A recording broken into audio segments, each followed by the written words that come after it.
This is the non-vegetarian lunch today with parboiled basmati rice and come with the fenugreek stir fry, very fresh and very colorful fenugreek, and we have also cooked the king oyster mushroom in Sri Lankan style, and we have chicken drumstick curry also.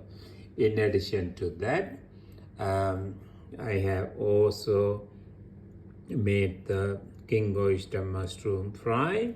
So this is a very special kind of lunch today for the wintry, as a winter warmer and the nutritious, and the mushroom and the fenugreek leaves are very nutritious, and also that the parboiled basmati rice is low GI, and all in all this is a good healthy lunch for me today.